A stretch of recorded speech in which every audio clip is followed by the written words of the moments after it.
할렐루야. 우리와 함께 하신 성령 하나님을 찬양합니다. 말씀을 봅니다. 디모데전서 6장 12절.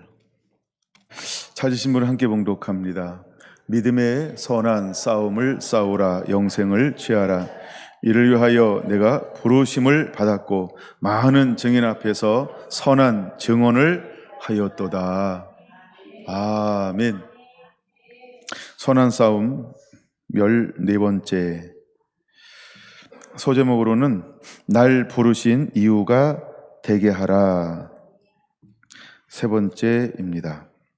날 부르신 이유가 되게 하라. 하나님이 우리를 왜 불렀을까? 증인되는 삶을 살라라고 하는 겁니다. 증인이 뭘까? 싸우는 겁니다. 어떤 싸움? 믿음의 선한 싸움. 싸움을 왜 할까요? 영원한 생명을 위하여. 그래서 영생을 취하기 위하여 우리는 싸우는 것입니다. 자, 오늘은 성령 강림 주일입니다. 오전에 이어서 계속해서 같은 본문을 가지고 같은 주제를 가지고 은혜를 좀 더 다루어 보려고 합니다. 자, 출애굽기 20장으로 넘어갈까요? 우리가 오전에 첫 계명까지 보았어요. 두 번째 계명은 너를 위하여 새긴 우상을 만들지 말고 또 위로 하늘에 있는 것이나 아래로 땅에 있는 것이나 땅 아래 물속에 있는 것의 어떤 형상도 만들지 말며 그것들에게 절하지 말며 그것들을 섬기지 말라. 나 내 하나님 여호와는 질투하는 하나님인즉 나를 미워하는 자의 죄를 갚되 아버지로부터 아들에게로 3, 4대까지 이르게 하거니와 나를 사랑하고 내 계명을 지키는 자에게는 천대까지 은혜를 베푸시느니라. 두 번째 계명은 하늘과 땅과 바다와 땅에 있는 것 아무것도 만들지 말라라고 말씀을 합니다. 그리고 그것을 만들어서 섬기지 말라는 거예요. 만들어서 섬기지 말라. 하나님은 질투, 엘칸나, 질투하시는 하나님, 거룩한 분노할 줄 아시는 하나님. 하나님은 사랑을 나눠 갖길 원하지 않는다는 거예요. 마음을 하나님은요 온전히 받기를 원하는 거예요. 그래서 우리가 온 마음을 다하고 힘을 다하고 정성을 다하고 뜻을 다하여 주 너 여호와 하나님을 사랑하라. 이게 우리가 하나님을 사랑하는 하나님이 요구하는 방법이라는 거예요. 이웃을 사랑할 때는 내 몸을 사랑함 같이 내 이웃을 사랑하라. 그처럼 전부를 다해서 하나님은 사랑하기를 원하는 거예요. 세 번째 계명은 너는 7절 너는 내 하나님 여호와의 이름을 망령되이 부르지 말라. 여호와는 그의 이름을 망령되게 부르시는 자를 죄 없다 하지 아니하리라. 신약에서 예수님이 용서받을 수 없는 죄에 대해서 이렇게 말씀합니다. 성령 해방죄라고 말입니다. 여러분, 세 번째, 하나님의 이름을 망령되이 일컫지 말라. 죄 없다 하지 아니하리라. 신약에서는 뭐라고요? 성령을 해방하지 말라. 성령을 해방하면 이에 용서할 수 없다는 거야. 우리가 하나님의 이름을 망령되이 일컫지 않아야 한다는 거죠. 우리가 성령의 사역을 업신여기지 않아야 돼요. 근데 종교의 영이라는 걸 통하여 교회 안에 무엇이 들어왔을까요? 성령을 해방하는 거예요. 여호와 하나님의 이름을 망령되이 여기는 거예요. 종교의 영이 교회 가운데 정말 치명적으로 가져다주는 아킬레스건 같은 죄가 있어요. 성령을 해방하는 거예요. 어떻게 해방할 수 있을까요? 성령에 나타나는 것을 신비라고 이야기합니다. 그래서 성령에 나타나는 역사를 일컬어서 이단이라고, 잘못된 거라고 그렇게 이야기합니다. 그리고 성령이 통해서 나타나는 역사를 마귀가 하는 거 아니야? 예수님이 일컬어서 사람들은 뭐라고 예수님을 불렀다 그랬죠? 바알세불을 힘입어. 그 당시 예수님이 사역하는 걸 보고서 그 당시 종교의 영의 사람들은요, 바알세불을 힘입어 그렇게 얘기했다는 거야. 근데 오늘날도 동일하게 성령의 역사가 나타나면 마귀의 역사 아니야? 사탄의 역사 아니야?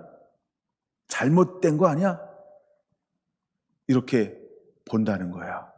성결한 교회 오기 전에 그런 교회에서 있었던 분도 계시죠?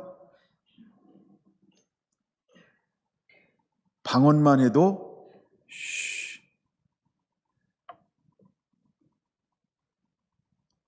막 통성기도를 하는데 큰 소리로만 기도해도 예언한다 그러면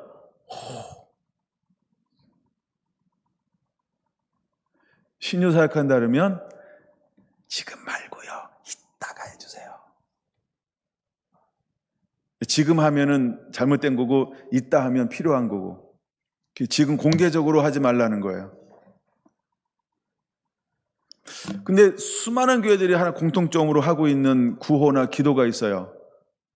성령이여 임하소서요. 또 찬양도 합니다. 그렇죠? 예. 오늘 우리가 찬양 드렸던 것처럼. 근데 막상 어떤 사람이 성령에 관한 이야기하고 성령에 관한 설교를 하고 성령을 받으라고 막 외치고 성령만 한 달 동안 이야기했다. 그러면 어떻게 될까요? 목사님 쫓겨날 수 있어요. 이게 왜 그럴까요? 종교의 영이 이렇게 무서워요. 세 번째 계명입니다. 내 이름을 망령 때 일컫지 말라. 죄 없다 하지 아니하리라. 성령을 소멸치 말며 성령을 해방하지 말라. 이에 사하심을 얻지 못하느니라. 근데 우리는 성령의 사역에 대해서요, 굉장히 보수적이에요. 그 말은 거부한다는 거예요. 왜요? 종교의 영이요.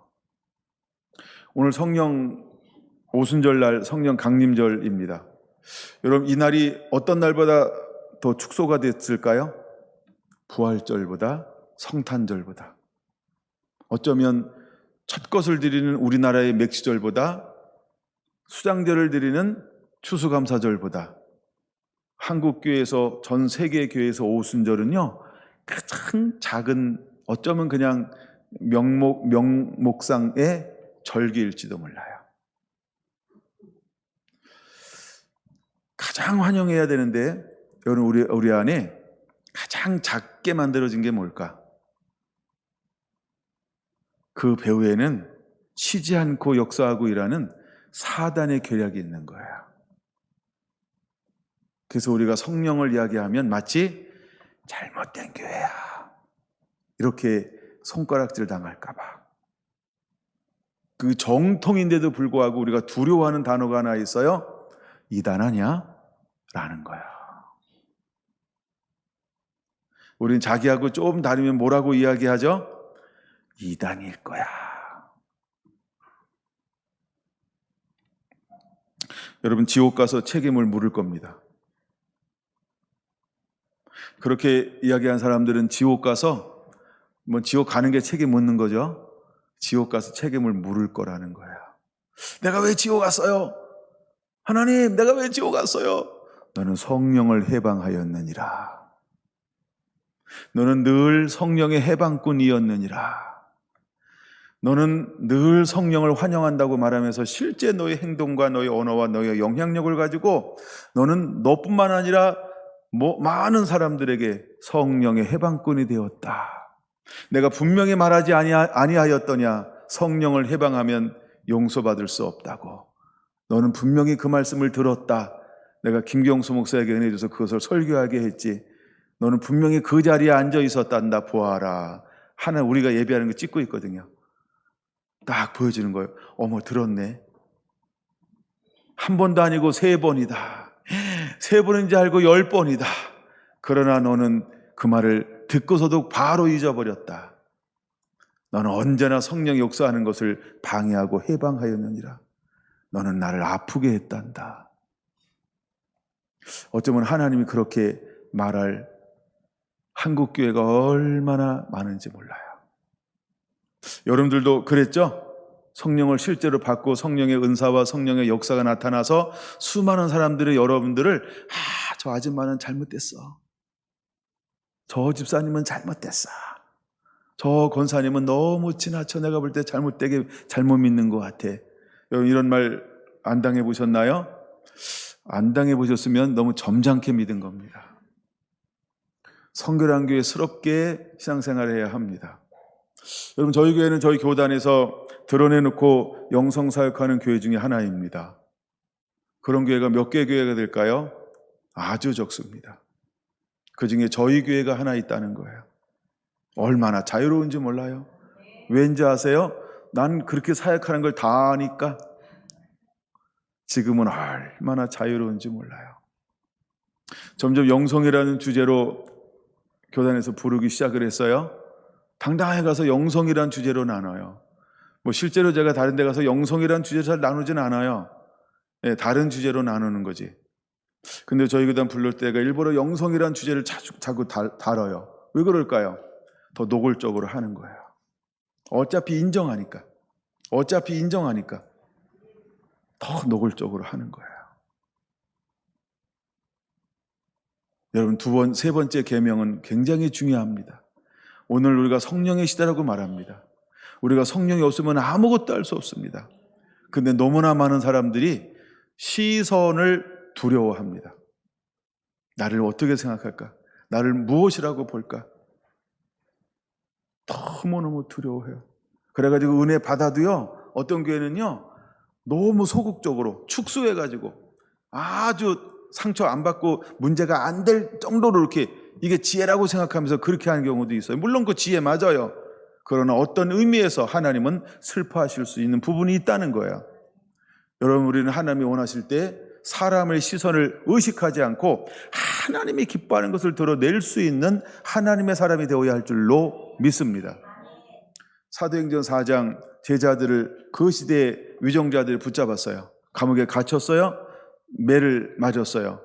그들에게 경고하는 겁니다. 다시는 예수의 이름으로도 말하지 말고 가르치도 말고 전하지도 말아라. 경고했습니다. 그리고 놓아줬다는 거예요. 그들은 가슴에 불붙는 이 뜨거운 성령이 주시는 이 마음을 멈출 수가 없었어요. 내가 보고 내가 듣고 내가 체험하고 내 안에 계신 이 생명의 말씀을 전하는 것이 옳은 것인가? 아니면 너희들이 말이 옳은 것인가? 너희가 분별하여 보라.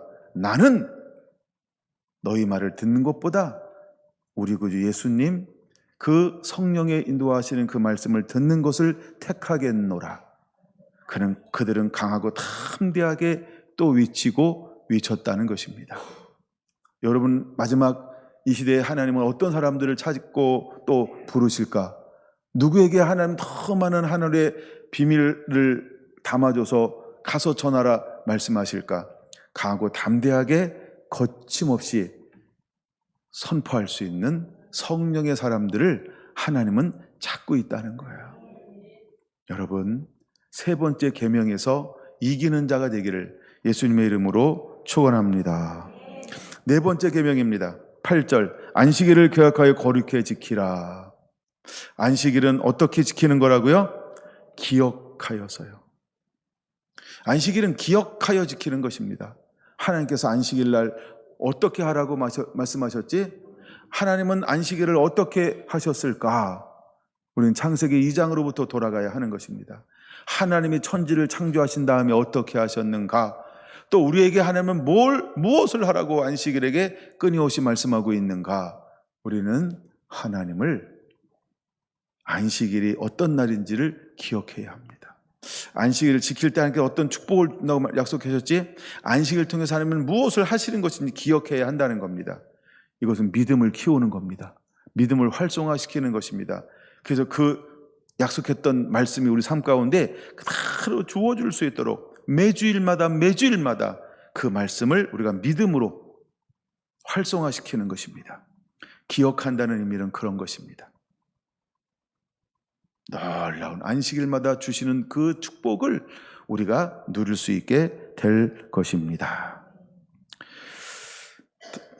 5번째 계명은 내 부모를 공경하라입니다. 6번째 살인하지 말라. 7번째 간음하지 말라. 8번째 도둑질하지 말라. 9번째 내 이웃에 대하여 거짓 증거하지 말라. 10번째 내 이웃의 집을 탐내지 말라라고 말하고 있습니다. 십계명으로 끝나는 게 아니죠. 20장 22절부터는 재판에 관한 법을 우리에게 말씀을 하고 있습니다. 21장 1절부터는 종에 관한 법에 대해서 말씀하고 있고요.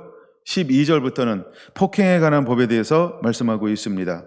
21장 28절은요, 임자에 관한 누가 주인이냐 이런 법에 대해서 다루고 있습니다. 22장은 배상법을 어떻게 할 것이냐, 손해를 끼쳤을 때, 훔쳤을 때, 죽였을 때 어떻게 해야 되는지에 대한 법을 다루고 있습니다. 22장 16절부터는 도덕에 관한 법을 하나님은 우리에게 제정해 놓고 있습니다. 이걸 어떻게 해야 되냐는 거죠. 너는 나그네를 압제하지 말라라고 말합니다. 너는 고아라 가부를 해롭게 하지 말라라고 하는 겁니다. 부르실 때 반드시 그 부르심에 응답하라고 우리에게 말씀하고 있습니다. 가난한 자에게 돈을 꾸어 주라라고 말씀을 하고 있습니다. 여러 가지 도덕법에 대해서 우리에게 말씀을 해주고 있는 것이지요. 십계명으로 끝나는 게 아닙니다. 여러 가지 하나님이 또다시 법을 우리에게 말씀하고 있어요. 23장에서는 공평에 관한 법에 대해서 말씀하고 있습니다. 23장 10절 이하에는 안식년과 안식일을 우리가 어떻게 지켜야 되는지 그에 대한 법으로 하나님의 규정에 놓으셨다라고 하는 것입니다. 계속해서 23절에는 3가지 절기를 꼭 지켜라 해서 절기법에 대해서 우리에게 말씀을 하고 있다는 겁니다. 자, 이제 23장 20절입니다. 하나님이 모든 법을 우리에게 주시고 난 다음에 뭐라고 말씀하고 있나요? 내가 내 사자를 내 앞서 보내어 길에서 너를 보호하여 내가 너를 예비하신 곳에 이르게 하리니 너는 삼가 그의 목소리를 청종하고. 목소리를 청종하라는 것은 무엇을 청종하는 걸까요? 십계명을 위시한 모든 법을 청종하라는 것입니다. 그를 노엽게 하지 말라. 그가 너희의 허물을 용서하지 아니할 것은 내 이름이 그에게 있음이라. 출애굽기 23장 22절입니다. 내가 그의 목소리를 잘 청종하고 내 모든 말대로 행하면 내가 내 원수에게 원수가 되고 내 대적에게 대적이 될 것이라. 하나님은 우리에게 너무나 간단한 하나를 요구하는 겁니다. 내 말을 청종하면, 우리가 하나님 말씀 안에 거하면 누가 다 하시겠다는 거예요. 하나님이 하시겠다는 겁니다. 우리에게는 하나만 요구하는 겁니다. 너 나에게 순종하라고. 우리는 하나님 말씀에 순종하면 하나님이 나머지는 다 하겠다는 거예요. 성령님이 임재하면 똑같은 역사가 일어납니다. 우리가 성령 하나님께 순종하면 진리의 성령님이 우리를 마땅히 하나님이 기뻐하는 곳으로, 마땅히 사람된 하나님의 자녀된 우리가 누려야 될 그 모든 것을 성령 하나님이 누리게 할 거라는 것입니다. 우리는 순종하기만 하면 됩니다. 근데 우리는 때때로 욕심을 갖습니다.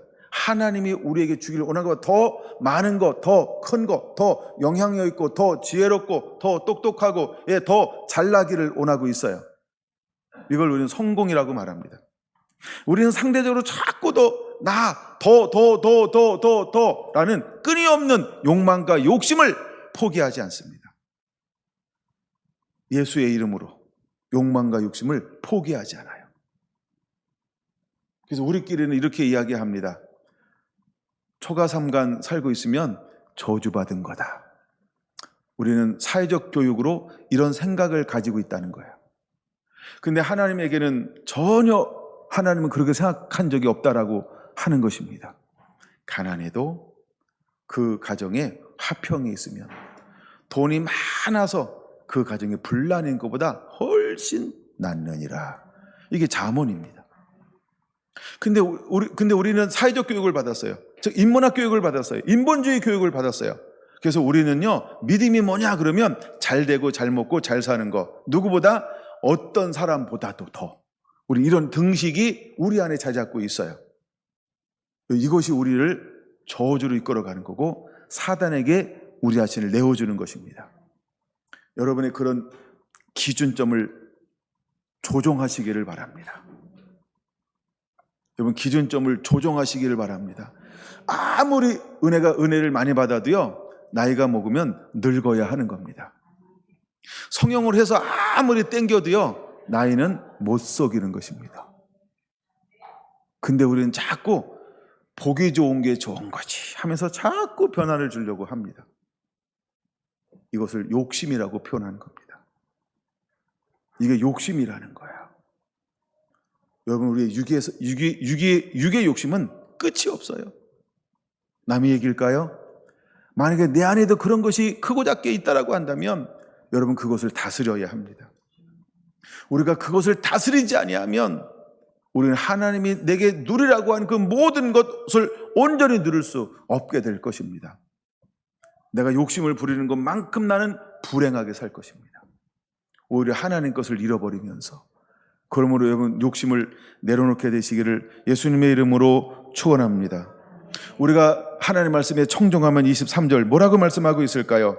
내 사자가 내 앞서가서 다 끊어버릴 거라고 말하고 있습니다. 24절 너는 그들의 신을 경배하지 말며 나만을 섬기라는 것입니다. 25절 내 하나님 여호와를 섬기라. 그리하면 여호와가 너희에게 양식 물의 복을 너희 중에 병을 제할 것이다 라고 약속하고 있습니다. 그냥 우리가 목마를 때 마실 수 있는 게 복입니다. 우리가 필요할 때 갈아입을 수 있는 옷이 있는 것, 그거 복입니다. 뭘 입고 나가지? 저 사람보다 더 멋있어야 되는데, 그게 기준이 아니라는 거예요. 만약에 하나님께서 우리를 쓰시는데 그 사람보다 멋있어야 한다든가 그 사람만큼 되어야 한다라고 한다면 하나님은 나에게 그 맞출 수 있는 환경을 허락하실 것입니다. 할렐루야, 할렐루야. 그게 또 은혜고 그게 복인 겁니다. 근데 정말 그 복을 줬을 때 그 분위기를 맞출 수 있는 걸 사용할까 아니면 다른 데 사용할까요? 그건 또 모르죠. 우리는 그렇게 겸손하지 않을 수 있어요. 분위기 맞추라고 옷 사라고 준 걸요, 옷 안 사고요, 딴 데 쓸 수 있다는 거예요. 너 분명히 나한테 기도하지 않았냐? 하나님, 내가 그 분위기 맞춰야 돼요. 맞추면 좋을 것 같아요. 그 맞출 수 있는 은혜를 줬어요. 근데 맞출 수 있는 은혜를 줬는데 그것 가지고 어디다 쓴다고요? 딴 데. 에이, 그리고 이대로 나가도 돼. 그럼 왜 기도했어? 이게 우리 욕심이라는 거야. 고상한 욕심이 있을 수 있어요. 고상한 욕심이요. 그리고 그 다음에 뭘 하는지 아세요? 하나님, 나 너무 없어서 이거 입고 나가요. 하나님은 뭐라고 말씀하시는지 아시죠? 내가 이미 주었지 않느냐. 너는 또 다른 생각을 품고 그걸 옆으로 흘려보내지 않았느냐. 우리 가끔 이런 얘기 합니다. 약간 다른 비유인데요. 복권 당첨하면 뭐 한다고 그러죠? 나름대로 복권 당첨되기 전에는요, 다 순서를 정해놔요. 근데 복권이 안 당첨되는 이유가 모르겠어요. 근데 막상 그게 딱 되면 정말 정한 대로 하나요? 아니면 이거 지워버리고 새롭게 하나요? 하나님이 우리에게 농락당할까요? 우리가 하나님을 농락할까요? 그건 다른 문제죠. 그럴 수 있다라고 하는 거예요. 우리가 어쩌면 은혜를 구할 때도 그런 거예요. 주님, 내게 은혜를 주시면 이렇게 살겠습니다. 그렇게 살고 있습니까? 내가 해보고 싶은 거 살다가 자꾸 돌아오려고 노력합니까? 이거랑 비슷할 것 같아요. 이처럼 여러분, 우리하고 하나님하고는 그렇게 달라요. 그러니까 왜 하나님이 우리가 구하는 걸 함부로 다 주지 않을까요? 나를 너무나 잘 알기 때문에. 나를 너무나 잘 알아요. 나를 너무나 잘 아셔서 내가 원하는 걸 주지 않고요, 내게 필요한 걸 하나님이 공급하시는 거예요. 근데 하나님은 우리가 순종하면요, 모든 걸 다 주겠다고 이미 약속해 놓고 있어요. 전 이 말씀을 좋아합니다. 너무 멋있지 않아요? 25절이요. 여호와가 너희 양식에 복을 주고 물에 복을 줄 것이고 너희 중에 병을 제할 것이며 낙태하지 않고 임신하지 못한 자가 없고 너희의 날수를 채우겠다. 이게 하나님의 약속인 것입니다. 그러니까 우리가 날수를 채우겠다는데 자꾸 내가 무엇을 먹을까 마실까 이거 걱정하고 있어요. 염려하고 근심하고 걱정하고 있어요. 날수를 채운다는데도 내가 말씀 안에 온전히 거하면 하나님이 우리에게 날수를 채우신다는 거예요. 근데 우리는 하나님보다 더 많은 생각을 합니다. 이걸 욕심이라고 말합니다. 욕심은 누구로부터 오는 걸까요? 사단으로부터 오는 것입니다. 그 다음에 27절부터 보면 하나님의 위험을 앞서 보내겠다는 거예요. 왕벌을 앞서 보내겠다는 거예요. 그 모든 걸 다 쫓아내시겠다라고 약속하고 있다는 것입니다. 근데 왜 우리에게 조바심을 갖게 만드느냐? 우리가 몰라서 그런 거예요. 뭘 모를까요? 30절이요. 내가 번성하여 그 땅을 기업으로 얻을 때까지 내가 그들을 내 앞에서 조금씩 쫓아낼 것이다. 우리는 하나님의 위대한 계획을 모를 수 있어요. 그리고 왜 내 뜻처럼, 내 생각처럼, 내 마음처럼 안 되는 것 가지고 우리는 속상해할 수 있어요. 우리의 초점은 내가 말씀에 온전히 순종하고 있는가? 이것이 되어야 할 줄로 믿습니다. 초점의 변화가 일어나게 되기를 원합니다.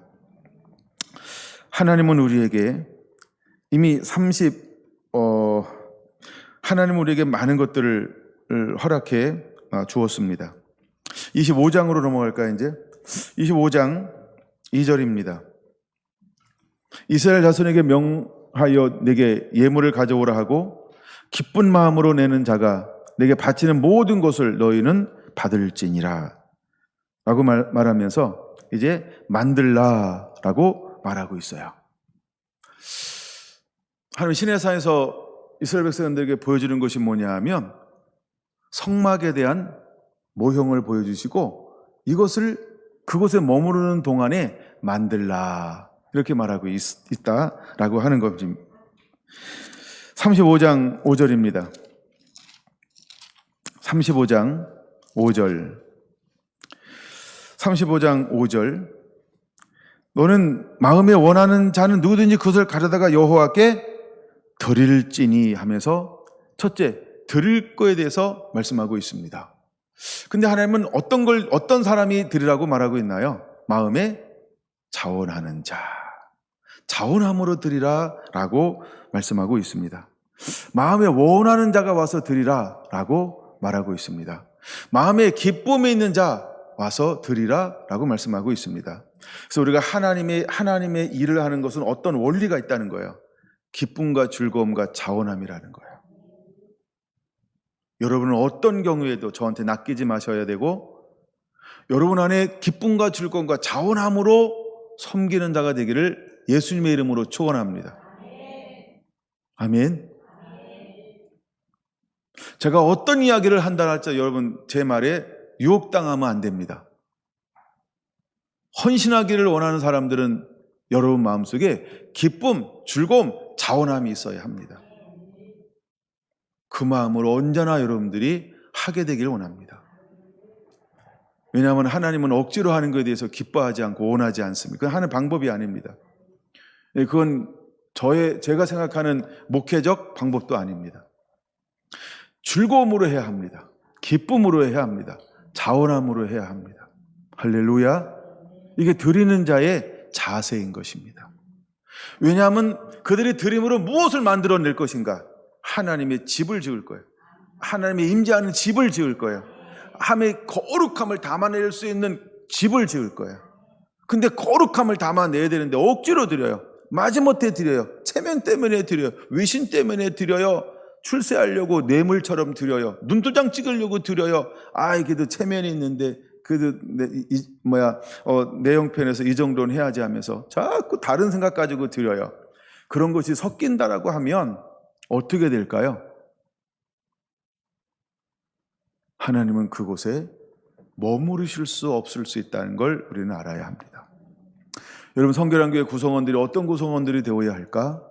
하나님 앞에 정말 헌신된 마음으로, 그래서 하나님을 기뻐하고 즐거워할 수 있는 그 마음들이 모였을 때 하나님의 영광이 이곳에 임하는 겁니다.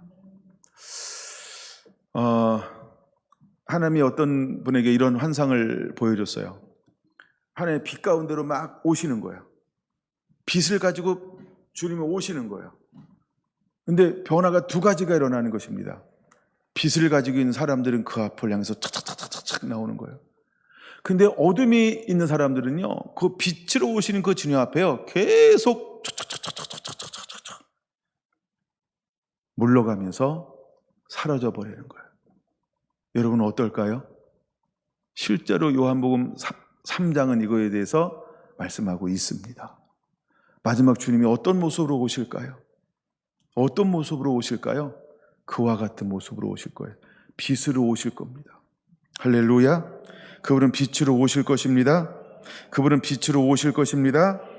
오늘 시간 되면 결론으로 그 부분을 좀 더 다루어 보려고 합니다. 자, 출애굽기 35장을 좀 더 보려고 합니다. 두 번째 거 한번 볼까요? 10절입니다. 10절 같이 한번 읽습니다. 시작. 무릇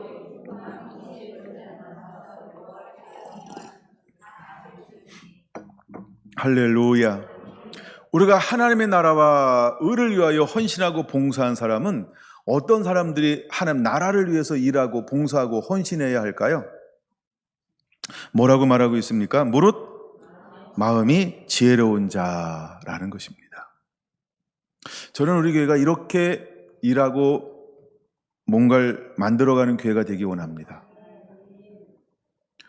제가 아마 처음부터 이렇게 목회를 하고 있는 것 같아요.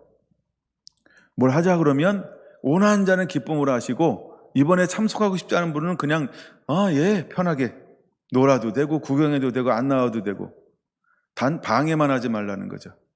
방해가 뭔지 아세요? 한다고 그랬다가 안 한다고 그랬다가 안 한다고 그랬다가 한다고 그랬다. 요게 방해입니다. 안 한다고 그러면 얼마나 처음부터 좋아요. 나 할게요 이랬다. 예, 할 거죠? 예, 한다고 그래 한다고 그래. 한다고 다 준비가 됐어. 근데 하려고 딱 하는데 목사님 죄송해요. 급한 일이 생겨서. 이런 외인수. 그쵸? 한다고 했으면 우선순위를 어디다 두어야 할까요? 그쵸? 그래서 이랬다 저랬다 잘했다 이랬다. 그게 제일 힘듭니다. 그게 방해예요. 안 하는 게 방해가 아니고요. 이랬다 저랬다 저랬다 이랬다 이게 방해라고요. 이해가 됐죠? 아무 일 안 할 때 이익히 말씀할 때 여러분들이 잘 듣고 뭘 하려고 할 때 여러분들이 왔다 갔다 하지 않게 되길 바랍니다. 아니 뭘 조사를 할 때요. 나 1번이요. 죄송해요. 나 3번이요. 또 하려는데 아니다. 내가 여러 사람 듣다 보니까 2번 안 하면 참 손해볼 것 같다. 2번이에요. 2번. 딱 한 번만 더 고칠게요. 만약에 우리가 이렇게 했다고 생각해 보세요. 근데 일을 주도하는 분이 이명숙 집사님의 앞에 앉았으니까 집사님 마음은 어떨까요? 열받죠? 네, 감사합니다. 아주 멋있는 예를 들어주셔서 네, 저도 뚜껑 열립니다. 그래서 내가 처음 선택이 때로는 잘못될 수도 있고 좀 급할 수도 있고 좀 뭐 이럴 수 있어요. 그럼 1번은 1번대로 또 일이 하는 거고 2번은 2번대로 하는 거고 3번은 3번대로 하는 거예요. 그렇죠? 그래서 우리가 한 번 무엇인가를 결정할 때에 신중하고 결정하고 난 다음에는 지게를 옮기지 않는 거. 그냥 그대로 한번 해보. 왜? 이렇게도 한번 살아보고 이렇게도 살아보고 저렇게도 살아보는 거지. 그렇죠? 아닌 그런가요? 모든 것이 합력하여 선을 이루는 거죠. 왜 자꾸 옮길까요? 옮기는 이유는 어디 있을까요? 욕심입니다. 내 안에 있는 얄궂은 욕심이요. 너 욕심을 뭐라고 표현했다고요? 얄궂은 욕심이요. 요게 좀 더 나을 건데, 내가 요거 하면 나한테 좀 더 유익이야. 그 얄궂은 그 유익을 거기서도 생각해내요. 이야, 기가 막혀요. 너무 똑똑하고, 너무 잘나가지고요. 그 순간에 그 얄팍한 유익들을 쫓아다니고 있어요. 세상에나. 이거 비 오니까 잘 들으셔야 됩니다. 여러분은 그러지 않았으면 좋겠어요. 만약에 여러분이 일을 주도하는 사람을 생각해 보세요. 그런 사람들을 내가 데리고 있다고 생각해 보세요. 도대체 이 주도권을 가지고 일하는 사람들은 얼마나 힘들까요? 그럼 또 다시 조사해야 돼. 야, 우리 다시 조사합니다. 이번에 진짜예요. 이제 변개하면 안 돼요. 또 조사해야 돼. 얼마나 쓸데없는 힘을 소비하고 나누게 될까요? 이렇게 해도 좋은 거고요. 이렇게 해도 좋은 거고 이렇게 해도 좋은 거예요. 다 필요하니까 세 개를 물어보는 거겠죠. 그렇죠? 하나만 필요하면 왜 두 개를 더 물어봐? 그냥 하나 이렇게 합시다 이번에. 그러면 끝이지. 그렇죠? 이렇게 해도 되고 이렇게 해도 되고 이렇게 해도 되고. 그러니까 물어보는 거예요. 그때 여러분 제일 골치 아픈 사람은요, 자꾸 왔다 갔다 하는 사람이에요. 어떤 손해가 있어도 좀 잘못된 선택을 했어도 그냥 아메리카노 드세요. 우리 가끔 주문할 때 그런 일이 벌어질 수도 있어요. 그럼 자꾸 숫자 헤아릴 때 되게 힘들어요. 단체로 갈 때 주문하는 건요, 각자. 제일 빨리 나옵니다. 그렇죠? 예, 아니면 둘씩 짝지어서 그냥 알아서 드셔요. 이게 훨씬 빠릅니다. 참 우리나라 단체 가서 뭘 시킬 때 너무 힘들어요. 예, 각자 다 달라서. 아니 분명히 그 퍼먹는 건 뭐죠? 그 아이스크림 걸 뭐라 그러죠? 빙수. 아, 빙수를 내가 시켰는데 자기도 딴 거 시켜놓고 왜 내 거 쳐다보고 있어요? 그래서 빙수 시키면 반드시 수저를 더 달래. 마치 자기가 시킨 것처럼 그걸 같이 퍼먹고 있어요. 제발 그러지 마세요. 제발 그러지 마세요.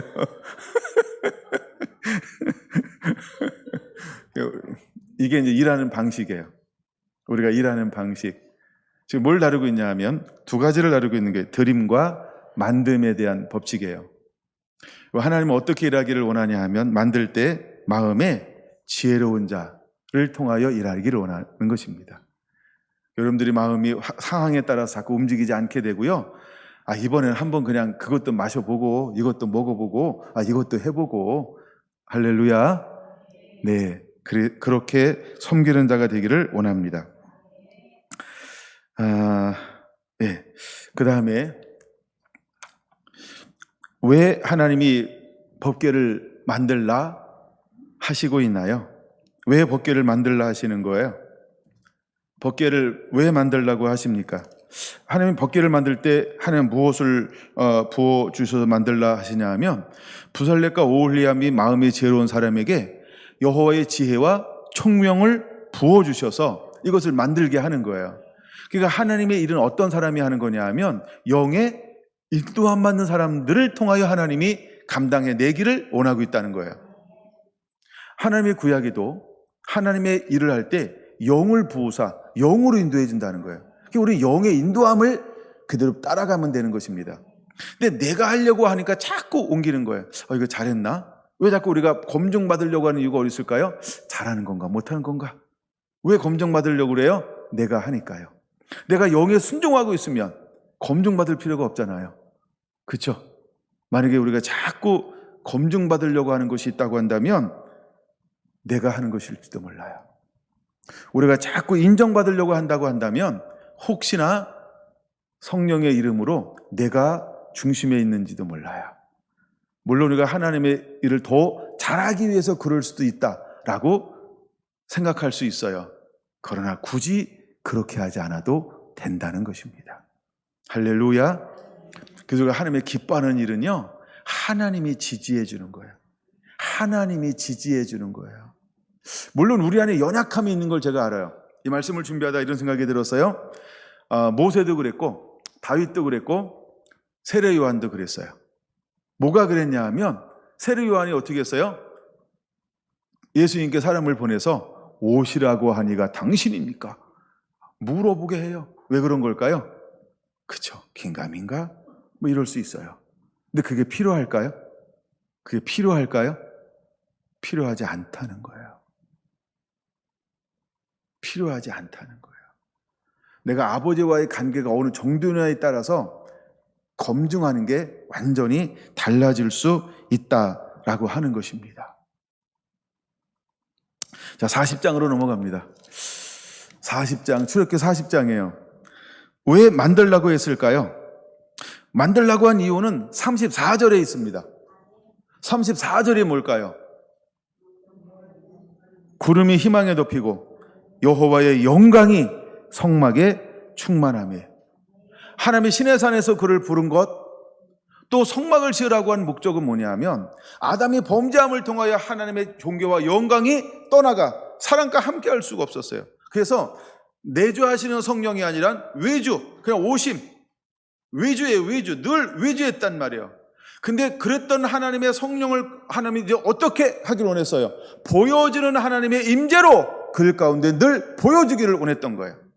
그래서 보여주기 위해서 하나님이 무엇을 만들라고 했을까요? 내가 올 수 있는, 나를 향하여 집을 만들 수 있겠니? 네, 그 집이 뭘까요? 성막이라는 것입니다. 그래서 성막을 지은 거예요. 거기에 지성소를 놓게 했어요. 근데 거기에 구름이 있는 거예요. 그리고 불기둥이 있어요. 그 다음에 구름기둥이 있어요. 그럼 불과 구름은 무엇을 상징하는 걸까요? 하나님의 임재. 이게 성령님을 상징하는 겁니다.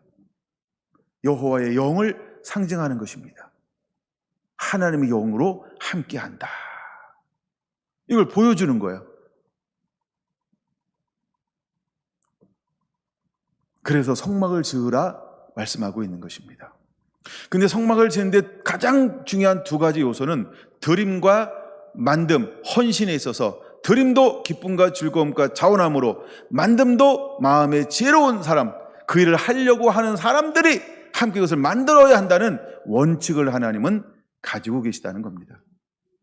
마지막 때 다시 오실 주의 길을 누가 예비할 수 있을까요? 동일합니다. 그 마음을 가지고 있어야 합니다. 자원함이 있어야 되고, 하늘로부터 지혜로움이 있어야 되고, 그것을 하려고 하는 헌신, 그 마음이 있어야 한다는 겁니다. 하나님은 사도 바울을 이방인을 향한 그릇으로 택하고 불렀습니다. 만약에 사도 바울이 끊임없이 거부했다고 한다면 하나님은 그를 들어 쓰실 수 있었을까요? 쓸 수 없었다는 겁니다. 근데 그는 기꺼이 그것을 위해서 자기 몸을 헌신했다라고 하는 것입니다. 신약으로 한번 넘어와 보려고 합니다. 마태복음 3장으로 보겠습니다. 마태복음 3장 16절. 예수께서 세례를 받으시고 곧 물에서 올라오실새 하늘이 열리고 하나님의 성령이 비둘기같이 내려 자기 위에 임하심을 보시더니 하늘로부터 소리가 있어 말씀하시되 이는 내 사랑하는 아들이여 내 기뻐하는 자라 하시니라. 그때 예수께서 성령에 이끌리시어. 아멘. 예수님은 무엇으로부터 사역을 시작하시는가? 그분 이 땅 가운데 오셨습니다. 그분이 이 땅 가운데 오시는데 무엇으로 오셨나요? 요한복음 1장에 있으니까 이것은 그는 빛으로 이 땅 가운데 오셨습니다. 그런데 아무도 그를 알아보지 못하고 영접하지 않습니다. 자기 땅에 오매 자기 백성들이 아무도 그를 영접하지 아니하더라. 그러면 초대교회가 빛 가운데 사는 세대예요? 어둠 가운데 사는 세대예요? 어둠의 세대입니다. 말라기 이후를 우리가 뭐라고 표현하고 있다고 그랬죠? 영적 암흑이요. 그들은 빛 가운데 스스로 있다고 생각하지만 그들은 실제는 어디 가운데 존재하고 있었나요? 어둠 가운데. 근데 주님이 이 땅 가운데 오는데 무엇으로 온다고요? 빛으로 온다는 거예요. 그럼 빛으로 오면 그 앞에 어두움이 설 수 있을까요? 설 수 없다라는 것입니다. 4장 15절을 보겠습니다. 스불론 땅과 납달리 땅과 요단강 저편 해변 길과 이방인의 갈릴리여. 시작. 흑암에 앉은 백성이 큰 빛을 보았고 사망의 땅과 그늘에 앉은 자들에게 빛이었다 하였느니라. 흑암의 땅, 사망의 땅, 그늘 가운데 빛 대신 누가 오신 걸까요? 예수 그리스도. 그럼 예수 그리스도가 갈릴리에 오셔서 사역하는 것은 무엇을 가지고 사역을 시작하는 걸까요? 빛 가지고 사역을 시작하는 것입니다. 17절. 이때부터 예수께서 비로소 전파하여 이르시되 회개하라 천국이 가까이 왔느니라 하시더라. 요한복음 1장으로 넘어갑니다. 요한복음 1장 5절. 빛이 어둠에 비치되 어둠이 깨닫지 못하더라. 어둠은 뭘 말하는 걸까요? 그 시대를 말하는 거예요.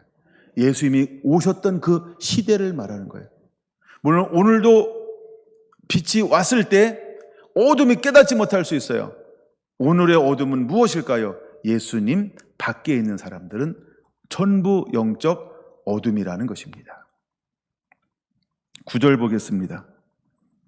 참빛 곧 세상에 와서 각 사람에게 비추는 빛이 있었나니 그가 세상에 계셨음에 세상은 그로 말미암아 지은 바 되었으되 세상에 그를 알지도 못하였고 자기 땅에 오매 자기 백성이 영접지 아니하였으나 영접하는 자 곧 그 이름을 믿는 자에게는 하나님의 자녀가 되는 권세를 주셨으니 이는 혈통으로나 육정으로나 사람의 뜻으로 나지 아니하고 오직 하나님께로부터 난 자들이니라. 말씀이 육신이 된 우리 가운데 거하심에 우리가 그의 영광을 보니 아버지의 독생자의 영광이요 은혜와 진리가 충만하더라. 아멘. 3장 16절 17절 같이 읽습니다. 시작. 하나님의 세상을처럼 사랑하사 독생자를 주셨으니 이는 저를 믿는 자마다 멸망치 않고 영생을 얻게 하려 하심이니라. 하나님이 그 아들을 세상에 보내신 것은 세상을 심판하려 함이 아니요 그로 말미암아 세상이 구원을 받게 하려 하심이라. 17절까지 봤습니다. 18절 지나서 19절입니다. 그 정죄는 이것이니 곧 빛이 세상에 왔으되 사람들의 자기 행위가 악함으로 빛보다 어둠을 더 사랑한 것이니라. 그러므로 왜 제가 첫 계명, 두 번째 계명, 세 번째 계명, 네 번째 계명을 좀 더 확대해서 보았을까요? 더 사랑합니다. 사랑하는 법을 우리가 다시 한번 점검해 보아야 한다는 겁니다. 예수님이 땅 가운데 무엇으로 오셨나요? 빛으로 세상에 오셨다는 것입니다. 근데 빛이 오니까 어둠이 그 앞에 설 수 없어 전부 물러가더라는 거예요. 그것을 표현하면서 두렵더라는 거예요. 그것을 저한테 이야기해 주면서 두렵더라는 거예요. 그리고 저한테 그 환상을 본 걸 이야기해 주면 이렇게 표현하더라고요. 나를 점검할 수 있었습니다. 나는 과연 그 빛이 오면 내가 과연 그 앞에 설 수 있을까? 두렵더라는 거예요. 왜 하나님이 이것을 보여줄까? 깨어 있으라. 예비하고 준비하라. 여러분 빛이 오시면, 빛 대신 예수님이 오시면 그 앞에 설 수 있도록 여러분 준비되고 있습니까? 준비되었나요? 설 수 있나요? 물러가지 않고 당당하게. 빛이 아니면 그 빛에 아무도 설 수 없습니다. 실제로 20절이 일어날 겁니다. 20절 같이 읽습니다. 악을 행하는 자마다 빛을 미워하여 빛으로 오지 아니하나니 그 행위가 드러날까 함이요. 자기의 행위가 드러날 것을 감당할 수가 없습니다. 그러므로 그는 빛에 올 수가 없어요. 왜? 그는 어둠 가운데 있기 때문입니다. 진리를 따르는 자는 빛으로 오나니. 그럼 우리가 이 시대를 어떤 삶을 살고 있어야 될까요? 진리를 따르는 자가 되어야 합니다. 왜 하나님이 우리 보고 선한 싸움을 싸라고 말하고 있을까? 왜 우리가 믿음의 비밀을 가진 자가 되라고 말씀하고 있을까? 믿음의 비밀은 하나님의 말씀이요 하나님의 진리인 것입니다. 왜 우리가 진리를 따라 사는 자가 되어야 할까? 왜 우리는 거리도 없는 믿음의 사람으로 이 시대를 살아가야 할까? 주님이 곧 오실 것이기 때문입니다. 여러분, 우리는 믿음의 선한 싸움은 어둠을 뚫고 어둠을 물리치는 거예요. 그리고 우리는 빛을 가지고 나아가는 거예요. 빛의 사자가 되어서 어둠을 밝히는 증인된 삶을 살아야 할 줄로 믿습니다. 하나님은 우리에게 이것을 이렇게 살라라고 말씀을 하고 있습니다. 거의 끝나갑니다. 요한복음 16장 7절은 이렇게 말합니다. 요한복음 16장 7절, 이제 말로만 했던 걸 성경으로 보여주는 거예요. 그러나 내가 너희에게 실상을 말하노니 내가 떠나가는 것이 너희에게 유익이라. 내가 떠나가지 아니하면 보혜사가 너희에게 오시지 아니할 것이요 가면 내가 그를 너희에게 보내리니. 할렐루야. 예수님은 가셔야 합니다. 예수님이 올라가셔야 진리의 영을 우리에게 보내줄 수 있습니다. 그래서 진리의 영을 보내주는 그 날을 오순절이라고 부르는 겁니다. 오늘이 그 날인 것입니다. 예수님이 올라가셔서 성령이 오기까지 며칠이 걸렸을까요? 열흘. 이걸 우리는 오순절이라고 부르는 것입니다. 예수님이 떠나가셔야 보혜사 성령이 이 땅 가운데 오실 수 있고 각 사람 마음 위에 성령이 내주하실 수 있게 될 것이기 때문에 이제 오늘 우리는 어떤 삶을 살아야 할까? 내 안에 계신 예수님, 내 안에 내주하시는 성령님, 할렐루야. 그분이 하시는 일이 무엇일까요?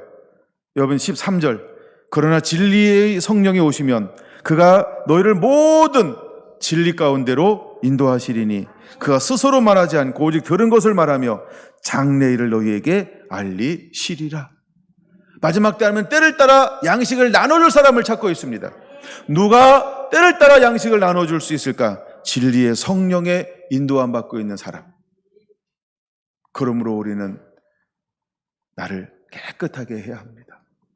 그리고 옷을 빨아야 합니다. 여러분, 성령님은 오셔야 합니다. 매일매일 오셔야 합니다. 매일매일 내 안에 머무셔야 합니다. 그럼 내 안에 성령이 없으면 내 안에 어떤 일이 벌어지는가? 12절 너무 중요한 말씀이에요. 16장 12절 시작. 내가 아직도 너희에게 이를 것이 많으나 지금은 너희가 감당하지 못하리라. 즉 우리의 육으로는 천국의 비밀을 담아낼 수 없다는 겁니다. 천국의 비밀이 우리 안에 선포되어져서 하나의 지식, 하나의 경험, 들어봤던 것, 이런 걸로 취급당하는 걸 하나님은 원하지 않습니다.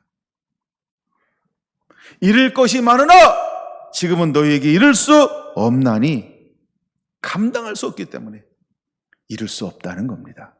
그러나 진리의 성령이 오시면 저와 여러분들을 모든 진리 가운데로 인도하실 것입니다. 이것이 오순절 날입니다. 하나님은 그래서 우리에게 성령을 부어주었어요. 갑자기 베드로가 일어나 모인 그들을 향하여 외치기 시작합니다. 한 번도 그래 본 경험이 없어요. 근데 왜 그가 일어나 외칠 수 있었을까요? 간단합니다.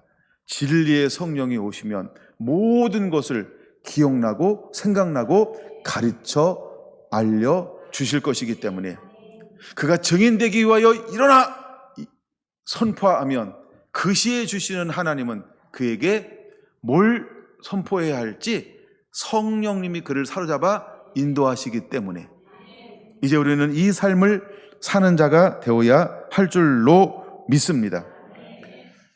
사도행전 10장 38절 한 절 더 보고 이제 말씀을 마칠 것입니다. 사도행전 10장 38절입니다. 사도행전 10장 38절 시작. 하나님이 나사렛 예수에게 성령과 능력을 기름 붓듯 하셨으며 그가 두루 다니시며 선한 일을 행하시고 마귀에게 눌린 모든 사람들을 고치셨으니 이는 하나님이 그와 함께 하셨음이라. 여러분은 이 말씀을 암송하셨으면 좋겠습니다. 이것이 예수님의 사역의 비결이고 비밀인 것입니다. 그럼 우리의 사역의 비결과 비밀은 무엇이 되어야 할까? 하나님의 말씀과 성령의 능력을 기름 붓듯 부음 받는 것이 되어야 할 줄로 믿습니다. 마지막이라고 했으니까 더 이상 안 나눌게요. 여러분, 이 말씀을 꼭 오늘 기억해야 합니다. 그리고 정말 오늘 나누고 싶었던 말씀은 이제 곧 다음부터 나옵니다. 수요일까지 기다리시면 됩니다. 네. 수요일 날 또 다른 차원의 저에게 가르쳐줬던 은혜를 수요일 날 가르쳐 드리겠습니다. 여기까지 오전에 다 했어야 되는데 길어져 가지고 오전 걸 못 다뤘어요. 오후에 다루려고 하는 걸 못 다뤘어요. 그러나 오전 오후에 나눈 것 다시 한번 우리가 한번 추억하면서 이거 단순히 여러분 어떤 영적 흐름이 되면 안 되고 이 구약의 원리와 신약의 원리가 내 것이 되어서 이 사람이 되면 하나님이 내게 무엇을 하기를 원하는가, 그래서 우리가 무엇과 무엇을 가지고 마지막 주오심을 예비하기를 원하시는가, 다시 한번 이 말씀이 풀어지게 되길 원합니다. 그리고 단순히 머리로 듣는 것이 아닌 이제 내 영에 이 말씀이 심어져야 합니다. 그래서 저는 이렇게 기도합니다. 주님, 저에게 줬던 메시지가 아닌 각자에게 찾아오셔서 꿈이나 환상이나 진리의 영으로 각자에게 주어지는 말씀이 되게 해주세요. 여러분 보세요. 누구한테 들은 건요, 이게 기억력이 한계가 있어. 근데 내가 본 꿈, 내가 본 환상, 내게 말씀한 건요 20년이 지나도 생각나. 그렇죠? 그리고 힘이 얼마나 있는지 몰라. 누가 한 이야기는 하나 둘 셋 한 달 지나잖아요. 하나 이래요. 근데 하나님이 내게 주신 계시나 환상이나 꿈이나 이 깨달음은요, 그런 게 없어요. 유효기간이 없어요. 계속 생각납니다. 여러분, 그런 은혜가 임했으면 좋겠습니다. 할렐루야. 기도합니다.